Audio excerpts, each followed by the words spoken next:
Greetings YouTube, Joe here with Culination Media, and welcome back to the very next episode of Pokemon XD Gale of Darkness. This is episode 10, and in the last part we finally made it to this creepy looking lab in the desert, and now we have to fight the Hexagon Brothers, or Power Ranger Brothers, or Rainbow Brothers, or any other retarded names you can think of. Anyway, we're going to start off with Mr. Greeny over here. He actually has the most Pokemon out of all of them, so it's going to be probably the longest battle. And I don't know if I said this in the last episode or not, because I'm having a little bit of a brain fart right now. But all 6 of these guys have Shadow Pokemon, and actually you don't have to fight them. It's not required by the game to progress in the storyline, so you can just totally skip over them, and you're not going to lose anything really, but you're going to want to fight them because they all have Shadow Pokemon, and you don't want to miss out on 6 of them, especially because they're all different types, so chances are you're going to use one on your team, at least for a little while. I, however, am not. The most I'm going to do is just keep them with me for a little while, and that's pretty much it. All the Pokemon that I'm going to be using on my team, with the exception of Vaporeon, are going to be coming a little bit later on in the game. Anyway, he starts off with Oddish and Cacnea, and somehow I didn't kill either one of them in one hit, which is kind of sad. Vaporeon does have a weakness to the grass type, which kind of puts me at a disadvantage, and that's part of why I wanted to start with this battle. But thankfully, because he has so many Pokemon, most of them are pretty low leveled. They hover around the 9 and 10 mark, and then his Shadow Pokemon, which we'll see in just a few seconds, is actually at level 17, and that's the weird part, is that the Shadow Pokemon for all of these whatever brothers are all at level 17, which is just a little bit high, but I'm not complaining, and you shouldn't either. Yeah, take that, Oddish. We just licked your face off. Oh yeah. All right, Lotad is next, and yeah, his Pokemon are really weak. This Lotad's only at level 8. You should be able to kill some of them in one hit, and even if you don't kill them in one hit, they're not going to do that much damage to you, so you don't really have anything to worry about, except maybe Shroomis's Effect Spore. But let's hope... Oh, thank goodness I did not get paralyzed, or put to sleep, or poisoned, or any of that stuff. So annoying, I hate Shroomish. Okay, Metal Claw missed, so it doesn't matter. I was expecting Shroomish to not die in one hit, but I got the critical hit there, so... Yeah.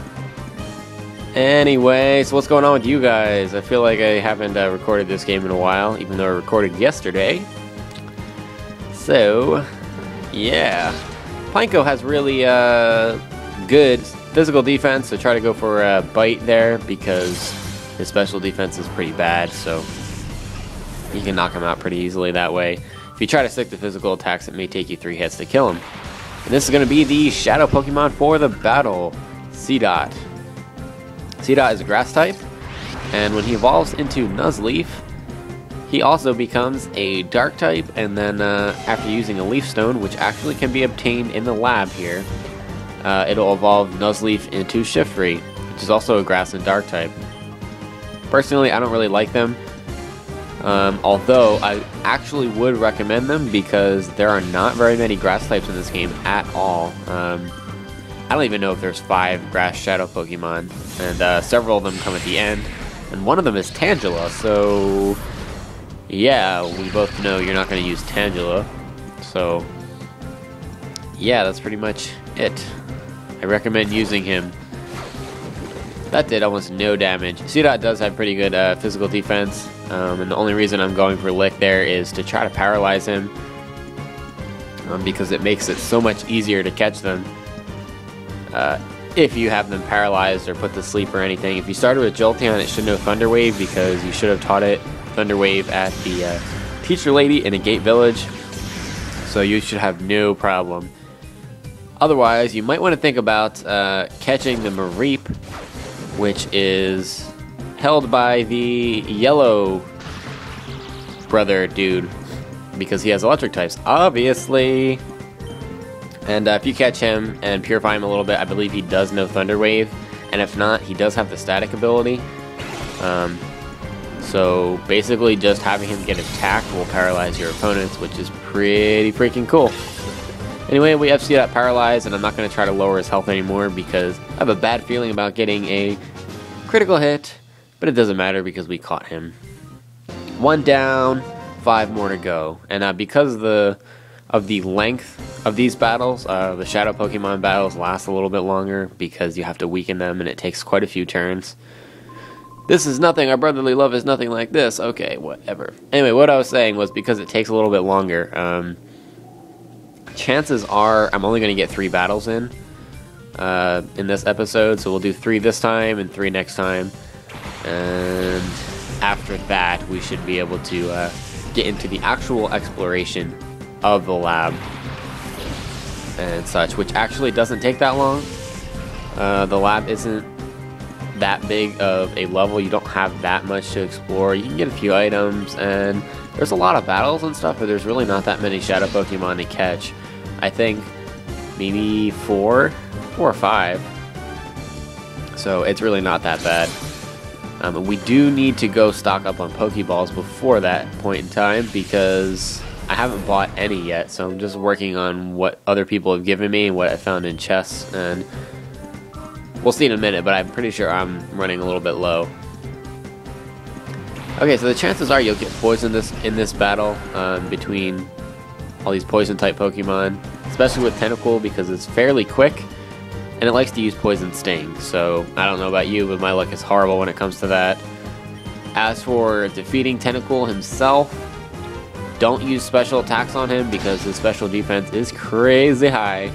And he has pretty low physical defense. He's pretty fragile when it comes to that. Don't poison me. Don't freaking poison me. I will kill you. Okay. Cool. Oh, I guess I'm just going to kill you anyway. It doesn't matter. But, like, with less rage, though. There's a rage-free killing.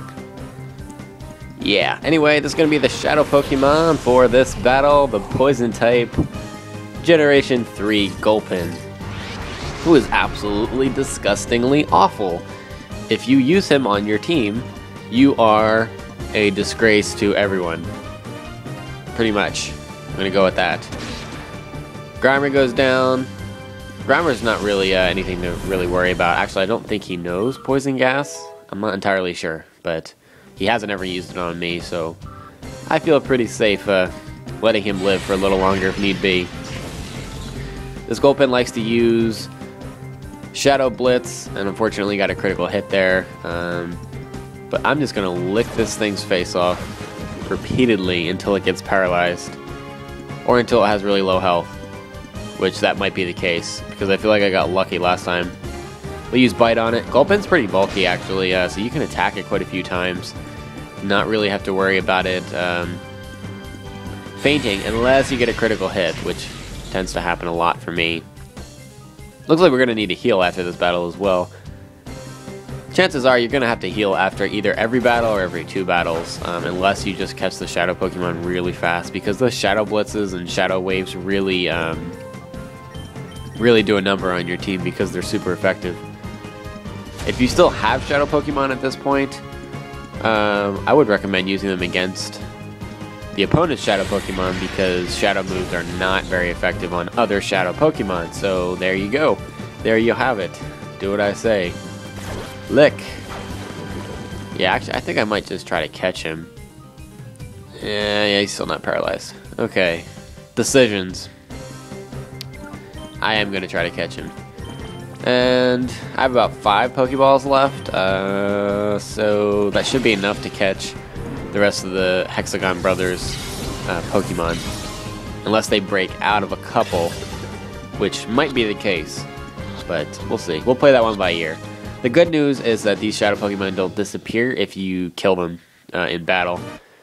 Most of the other Shadow Pokemon after this will just disappear, and you have to wait until later until you can catch them. But all you have to do is go inside or leave the area.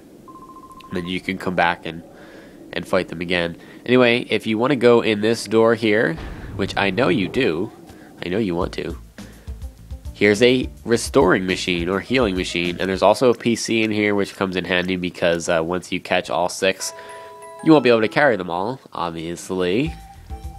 because you do have 2 other Pokemon as well. If you caught the Ladybug Poochyena. Oh, now what are you up to? Seriously? Sound off. 1. They're still counting. I'm not going to read that. But they're stupidly going to go up to like 8. Wait, 8? Now there's too many of us. Imposters, right? Brothers beware, there may be spies among us. Hey, look, it's that kid again. Oh, man. These guys are awesome. They're really freaking stupid, but they're awesome.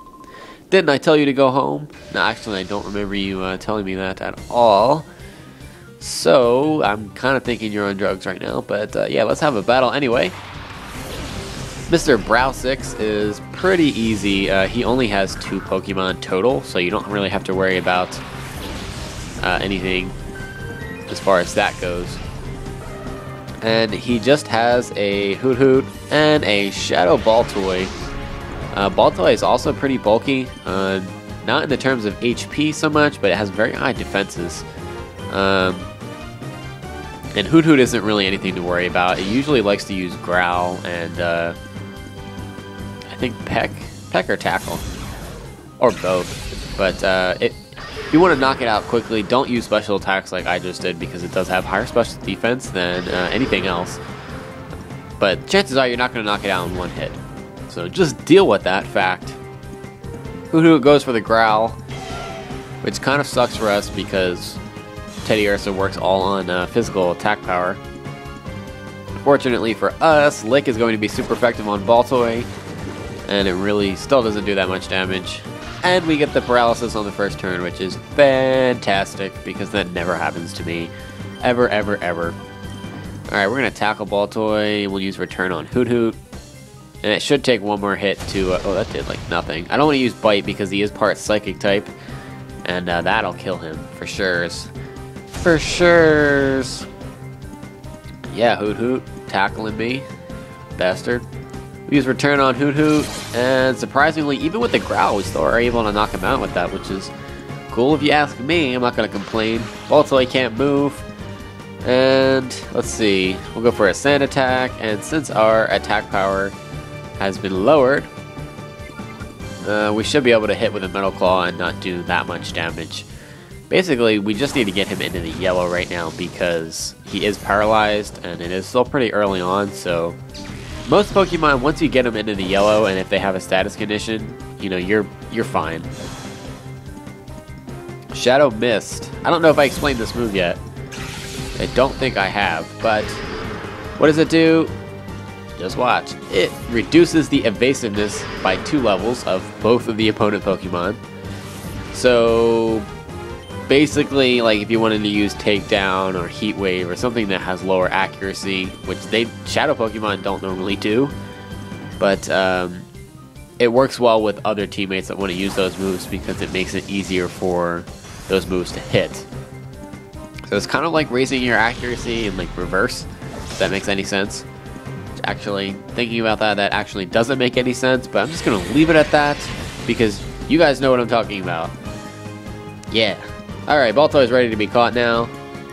We're going to use one of our 5 fabulous Pokeballs. And we're just going to use a Lick in case he breaks out of that and do a little bit of extra damage. Even if it does get a critical hit. Excuse me.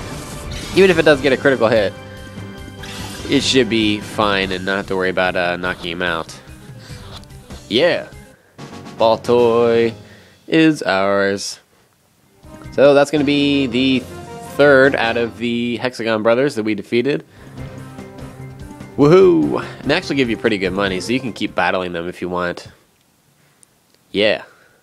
Isn't that enough already? Go play somewhere else. Why don't you go play somewhere else, you big meanie? I'm going to go heal again and get ready to fight the other Hexagon Brothers, but that's going to be the end of this episode, guys. Thank you very much for watching. And in part 8, we're going to take on the remaining 3 of the Hexagon Brothers. I think I said that already. Too bad. Deal with it. See you next time, guys. Game on.